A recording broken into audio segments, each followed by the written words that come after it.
Notice is hereby given that a special meeting of the District School Board of School District Number 24J, Marion County, Salem, Oregon, is called for 6 p.m.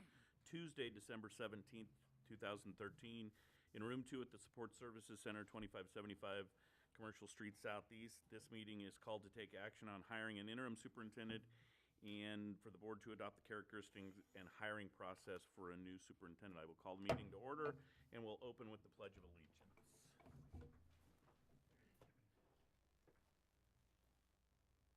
I pledge allegiance to the flag of the United States of America and to the republic for which it stands, one nation, under God, indivisible, with liberty and justice for all. Christy, if you could please call the roll. Jim Green. Here. Chuck Lee. Here. Chris Brantley. Here. Jeff Fayville. Here. Rick Kimball. Here. Paul Kylo. Here. Nancy McMorris-Oddix. Here. All board members are present. Are there any agenda modifications from board members? Not seeing any. We'll jump right into our first order of business, audience communications on agenda items. I checked right before the meeting. There wasn't anybody signed up, but you might just run out there and check, Christy.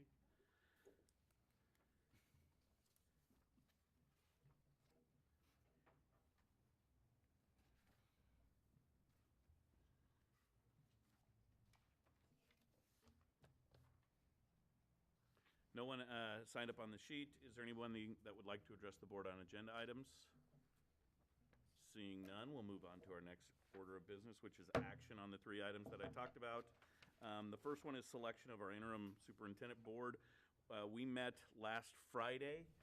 Jeff was absent and Nancy was on the phone, but we met as a board, interviewed our 2 candidates. The discussion from the board followed. So I'd entertain a motion. Chris. I'd be happy to make a motion that we authorize legal counsel to work with board leadership to draft a contract between Paula Radich and the district for her services from January 1, 2014 through June 30th, 2014. Second. Second by Paul. Discussion. Not seeing any. All those in favor, please say aye. Aye. All opposed say no. No. No. I'll note that that Jeff and Chuck are no's, and Paula Radich has been, we'll have legal counsel work with Ms. Radich to get a contract in place to have her serve as our interim superintendent, hopefully till June 30. Hopefully we'll have somebody in place by that time. So Paul, if you'd begin that work, I'd appreciate that. We'll do that. Thank you. Next on our agenda is the hiring standards, criteria, and policy directives for the superintendent.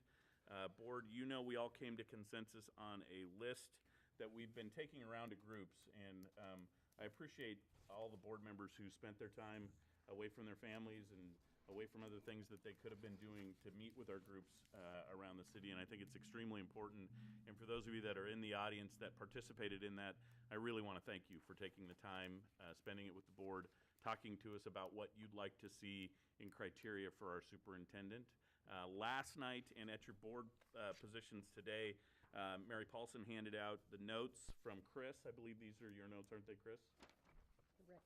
Or Rick's? Are they Rick's? Sorry. Rick, that were submitted by Rick, who attended the session with the Ask ESP Representative Assembly last night. Is that correct? Last night, Leslie? Paul and I were there. Yeah. So we heard from a variety of groups and stakeholders from around our city, which included our employee groups, business community, students, and other folks who chose to weigh in. And you've all seen the notes that have been provided and talked about.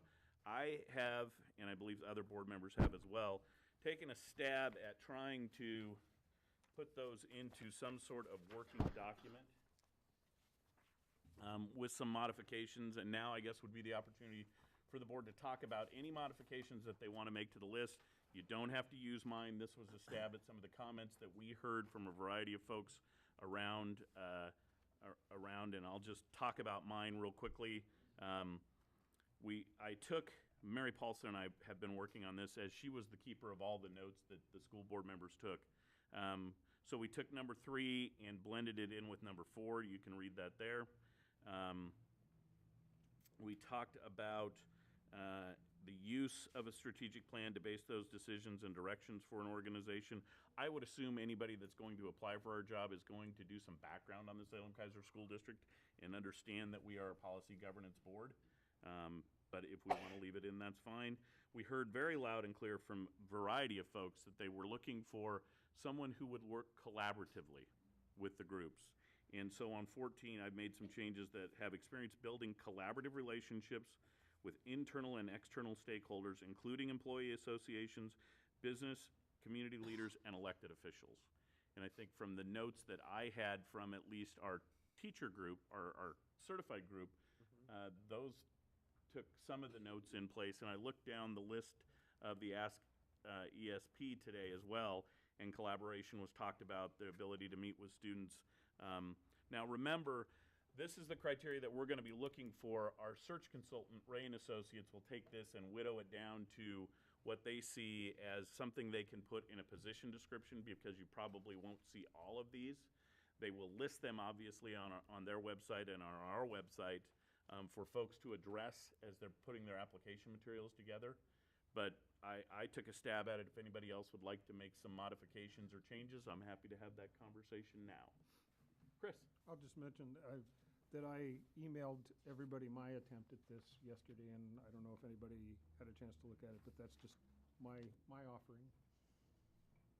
Do you want, I did read yours, but did you want to talk about what's different in it than this, or not, or? I'll just say that one of the things that I tried to do is that while we were working with the search firm interviews, actually, we talked a couple times about how candidates frequently are drawn by challenge. And so what I tried to do is to state some of the key challenges that Salem-Keizer has as a district, and then put certain kinds of characteristics that a superintendent needed to have in our estimation under those. Other than that, I just tried to rephrase things in light of what I read in all those pages and pages of comments that we had from all the stakeholders that we talked to. And I just sort of took those things that I drew out of that and reworded some things to try to, for an example would be, number 5 on here, has successful experience in sound fiscal management practices, including large budgets. Well, there was some concern on the part of 2 of the groups that I would talk to that we didn't want to preclude the idea that we might get somebody from a smaller school district, and so we needed to say things in a manner that said, and we didn't want to narrow, by the way we worded these things, down to just superintendents, that we might also be looking at somebody that was an assistant sup, and so we didn't want to say ran the show, but was involved in the show might be good enough. And so I tried to reword the ones I did in light of those kinds of concerns. So the reason I kept the list the way we had was we as a board had met and reached consensus on that as a criteria that we would put out for comment. Not saying we have to adopt it, obviously, but it was the consensus of the board. And then I tried to just make edits to address some of the concerns that I heard and read in those comments as well.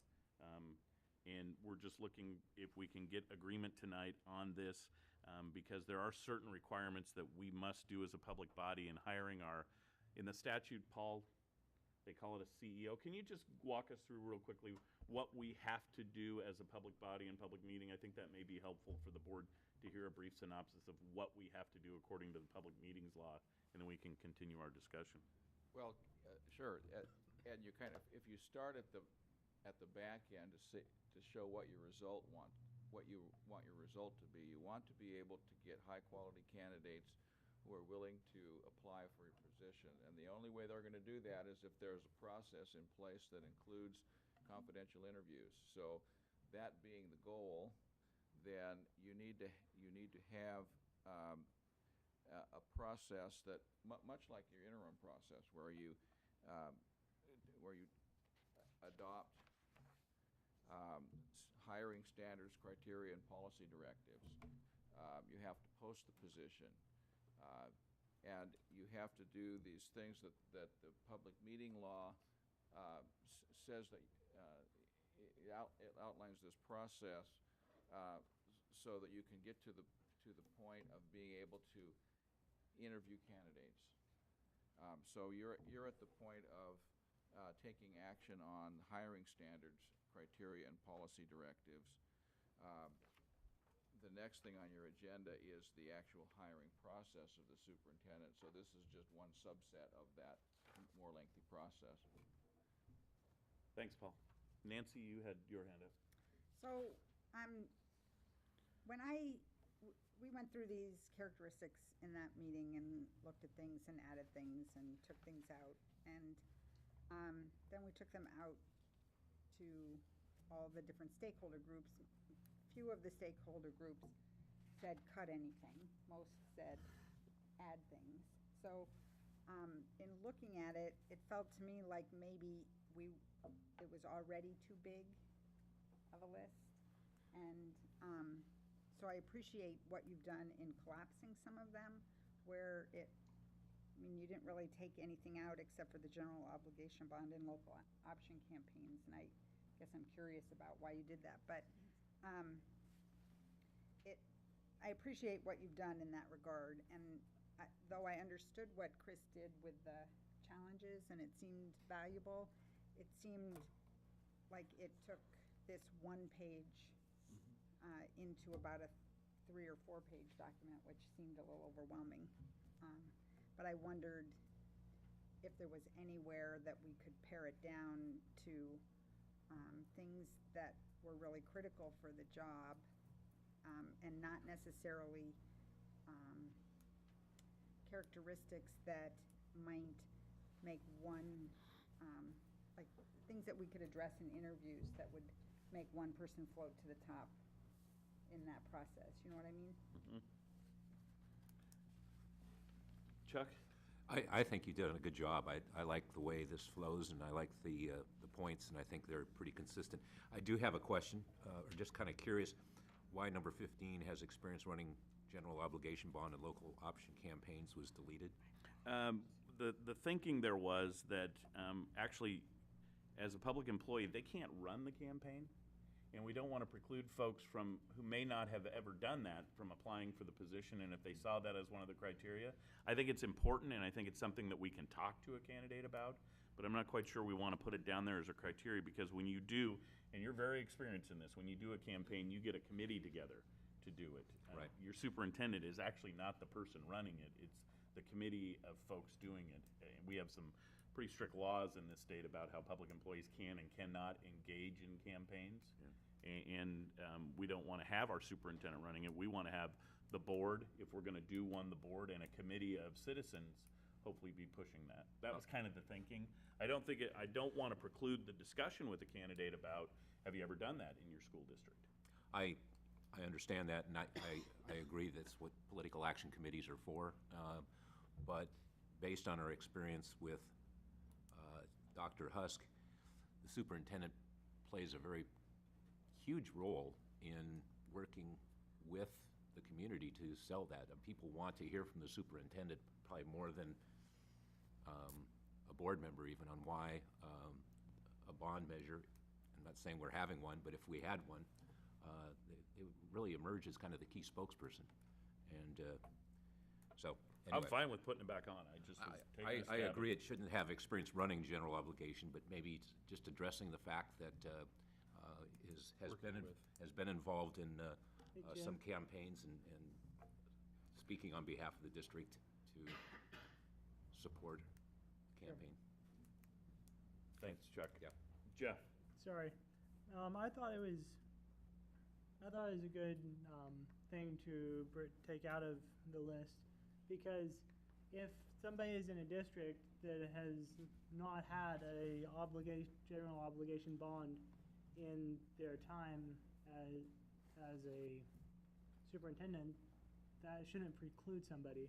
And what I heard when we had this discussion of what we thought should be added or not added to our list of criteria from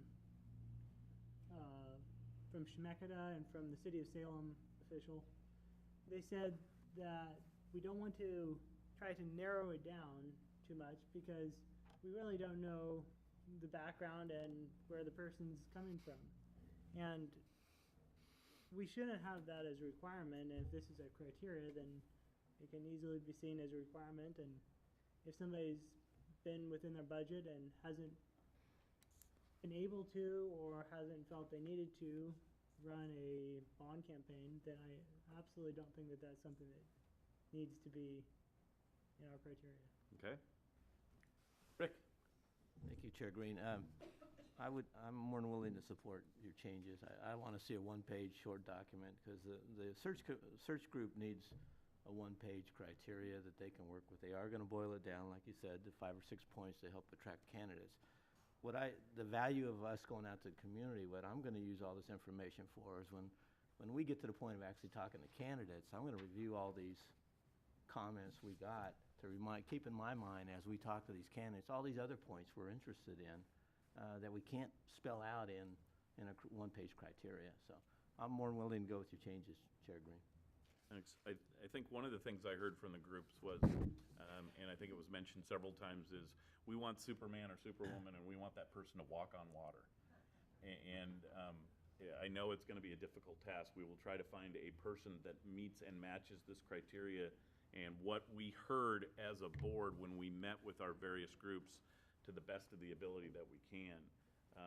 And I will tell you that in working with some school districts over the past several years on superintendent searches, not everybody meets everything you put in there, and you pick the strongest candidate that you possibly can to lead the district. So while we may add things or we may delete things, I think we're going to be looking for the best person that fits what this district needs and the vision for our kids in this school district. So, Chris?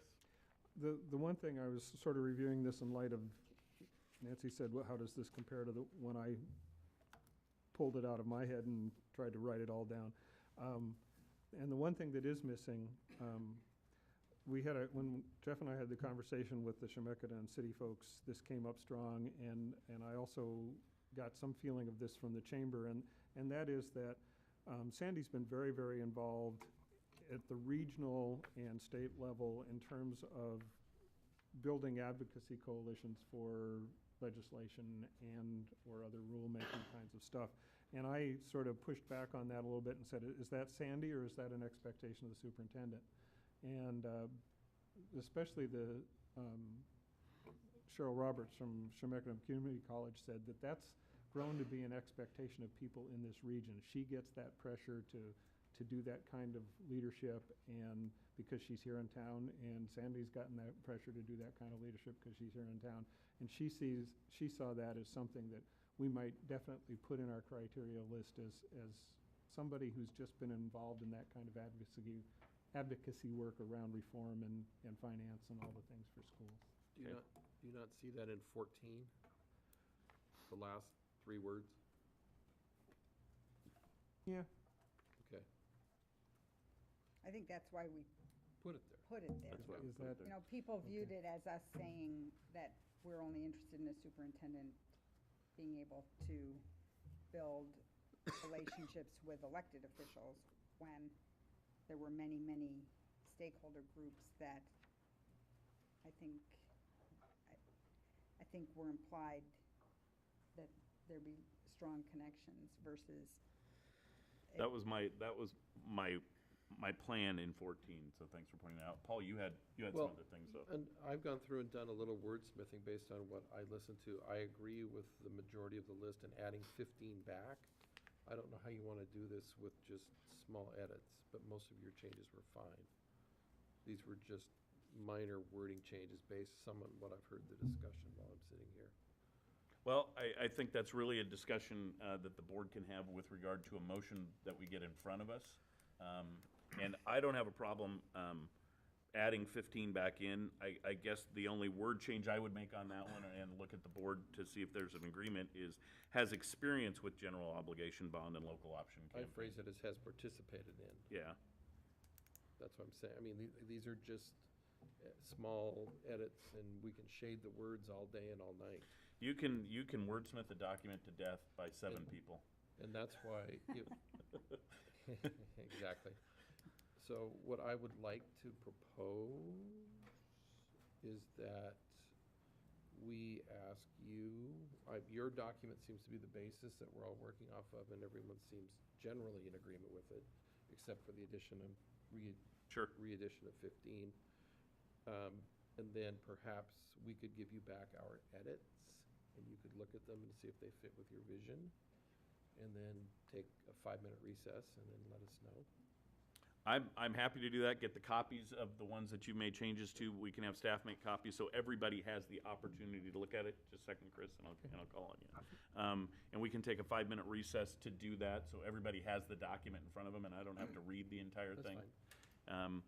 Chris? The one other sort of major, big picture kind of a deal that I'm not sure I see in here, Paul can help me find it, is that when we were with the SCEF board, Salem-Keizer Education Foundation Board, they didn't think the idea of the nonprofits in town, you know, Boys and Girls Club, them, different folks like that, came out loud and clear that we have a lot of those in town and that it would be good for this person to have a history of working with that type of organization. So my thinking was, after I looked at the SCEF document, was where I put in has experience building collaborative relationships with internal and external stakeholders, including, and then the list is including, but that I saw that as broadening.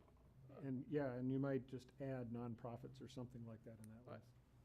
I would see that fitting under 10, and perhaps putting a period after the word groups, and then it could be in parens, or it could be an example of the various community groups that we have. That's where I saw that fitting. In the one that I rewrote, I put faith-based groups, I put. Yeah, exactly. You know, I put nonprofits. I We put could business. list all of them, and I was trying to pick the words that were at Right. least as all-encompassing as possible without having to list out SCEF and No, I didn't wanna faith-based do that community either. groups, and then I'd leave somebody off the list, and somebody'd come to us and go, wait a second, I got left off the list. Right. Exactly. I think if you insert the word community in between and groups in number 10, I think you'd take care of it. Okay, and I'll go to Nancy, and then what we're gonna do is take a 5-minute recess while we get your handwritten copy there, Paul, and give it to Mary, and she can make some copies for us. Nancy? I think that it's our job to say to people like SCEF, when you read with internal and external stakeholders, including employee associations, business and community leaders, that we're talking about you, rather than feeling like we have to keep adding and adding and adding, that we view those people as community leaders, and that we don't need to, that yes, we are interested in that person being able to build collaborative relationships with you. That's why we listed community leaders.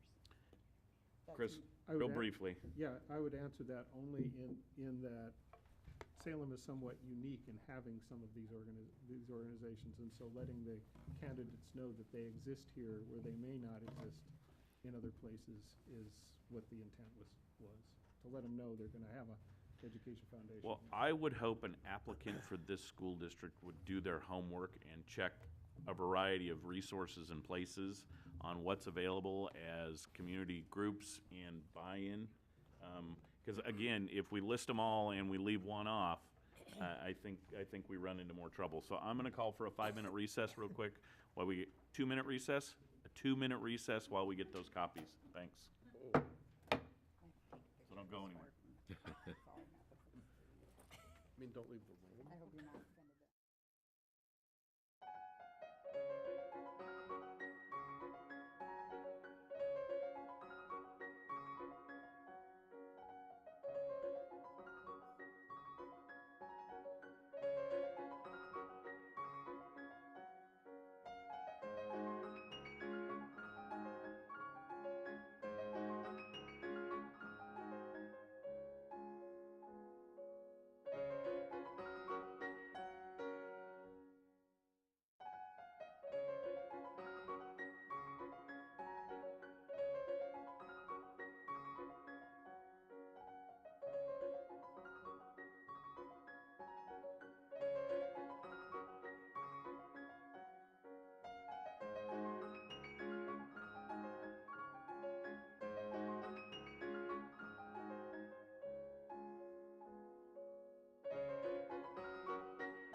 us back into order. We all have had a copy delivered to our places of some edits that Paul was willing to take a look at on top of my edits. I think they make a lot of sense. I think we could go ahead and wordsmith this document to death and be here till March. And I would encourage this board, we need to move along with our criteria adoption, and we will obviously work with our search consultant to narrow this down to the most important things that need to be out there for candidates to take a look at. But I'm hoping we can move forward with this list. And Chuck? If it's appropriate, I'd like to make a motion that we empower board chair, maybe with the help of board leadership, to look at these edits. And I don't see where they've really changed the intention of the characteristics. So I would make a motion that we empower board leadership to make the appropriate changes that they feel is necessary and would second. finalize it. Paul? I was gonna say I would second it too, but Nancy already did. So we do have a motion and a second on the floor. Any discussion on that? Chris? The only one that I see that does change an intent, or does, at least on face value, changes an intent, and I happen to agree with changing the intent this way, is it does change the intent on number 2 to say including classrooms and school buildings, because it pretty much limits the ability of what you might call a non-traditional candidate. And I just want to say that I would agree with that change, but I just want to make sure we all realized it did change the intent. I think that Paul's edits add a lot to it and bring in some of the discussion that came from last night that I wasn't a party to and just got the notes in front of us. I think that makes a lot of sense for us to make the edits that Paul suggested. And my commitment with working with Chuck and with Mary would be to take a look at those and make sure that they flow properly and that they meet what we saw and heard from the board tonight as we move forward. So any other discussion on the motion? All those in favor, please say aye. Aye. All those opposed, no. Unanimous. So we will finish that up and have that out. The last thing on our agenda tonight is the adoption of the hiring process. On the back of your board plate is the action on the hiring process for superintendent. We have worked with legal counsel and staff to develop the following hiring process to use for the superintendent. Obviously, some of the dates that were in here have already been put forward, and you heard the process that Paul talked about in order to make sure that we can keep as confidential as we ultimately can under Oregon Public Meetings Law and Public Records Law with regard to candidates for board. And this is one that we've seen before, so I guess the action tonight would be to approve this as our hiring process, and I'd be willing to accept a motion. So moved. Moved by Paul. Second. Second by Jeff. Any discussion? I have a question. Yes. We talked about the fact that all of the, I'm blanking on what they're called, the groups that recruit. Our search consultant? Search consultants, thank Okay. you. Talked about a process that they had for a community engagement that would come to consensus. It seemed to me when they were presenting, they talked about having a draft list of characteristics that they would get through communication with the stakeholders, and we said we felt like we were pretty far along that process. The other thing that they said that they did was that they used those stakeholder meetings to really have a sense of what the community was like. And is that something we discussed with them, that there were really two parts of that, and that part of it was done and part of it would need to be done, or did we just eliminate that piece from? So when we met with our search consultants and interviewed the 3 firms that were before us, we told them that we were already down the process of developing our criteria and reaching out to stakeholders. That once we made a decision as to which search firm we would use, we would meet with them and discuss what other type of outreach may need to be done. And I think there is some that needs to be done once we get our criteria put to bed and we talk about what the position may look like. I think it's important for our search consultant to go back out to some of the folks that we talked to and said, okay, tell us what you're looking for when we start screening applicants.